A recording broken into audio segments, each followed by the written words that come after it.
Welcome back into Wake Up America. I'm Rob Finnerty. For years now, military experts have predicted that cyber warfare is going to become the new warfare, even though the Russians right now are locked in conventional boots on the ground war in Ukraine. The threat of a cyber attack in the U.S. remains extremely high, and a lot of Americans, myself included, just aren't sure how secure our private information really is, including our banking info. For more, let's bring in the former Commissioner of Consumer Affairs for New York City, Senior Fellow at Harvard, and author of the book, Your Data, Their Billions, Unraveling and Simplifying Big Tech. Jane Hoffman is with us this morning. Jane, nice to have you on. Good morning. Thank you for having me. In your book, look, you've got a ton of advice, really useful advice for people, basically so we're not all stuffing money under our mattresses. But I thought it would be helpful to focus on your 10 call to action tips to basically prevent a disaster. And just if we look at them, we'll go through the first three here. Food and water, light, and then you say back it up. Take us through those. Right. So if you imagine if there's an internet disaster or there's a cyber attack, you would need to have food and water for 2 weeks in your basement. So that would mean, putting non-perishables, buying non-perishables and putting food with the non-perishables in a safe place. In terms of light, you need flashlights and candles, and make sure everyone in your household, I know you have a young child who didn't want to go to take your kids to work day, but yes. make sure your kids know where those flashlights are and buy some extra batteries. In terms of back it up, you need to back up all your files. And if there are any updates on your phones or your computers, you need to do those updates right away, because that update that's not been enabled is a point of vulnerability. So that makes you unsafe.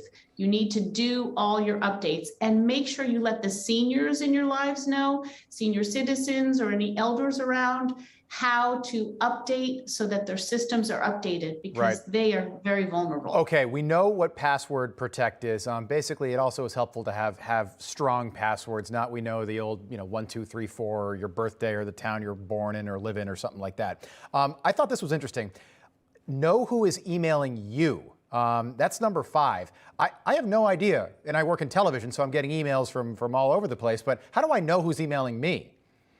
Well, what you can do is scroll over that return address, and if the name should match who you think is emailing you. So I call it clicking wisely. So don't click on any attachments that you're not familiar with.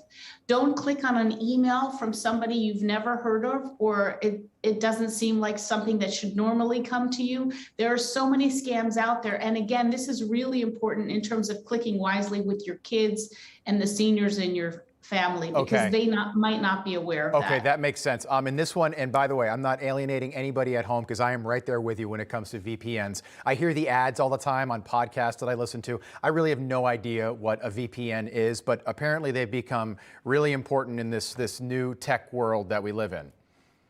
Right. So what a VPN is, it's a private server for your information. You can pay a monthly fee and it protects your data.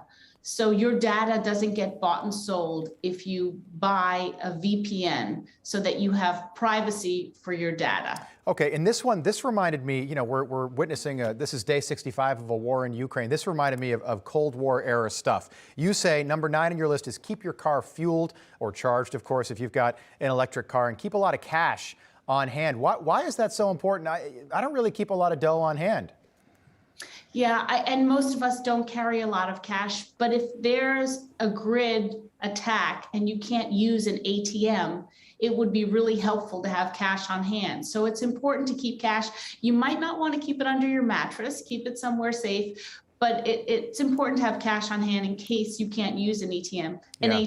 And let me just say, listen, when you're driving a car, you put on a seatbelt. You might not get in an accident, but you wear a seatbelt. So as I say in my book, this is just an internet insurance policy to keep yourself safe. It doesn't mean we're facing a cyber war on our front, although we have 30 million cyber attacks a year, and some experts say that will double because of the war in Ukraine. Okay, so that leads me to my final question, and you're an expert on the topic. And we hear cyber warfare, and I think we just kind of tune out.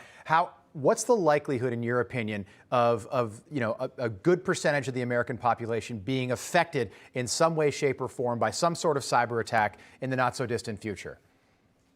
You know, it's hard to estimate that, but you have to assume that Russia and China are putting their best minds on how to infiltrate the US system.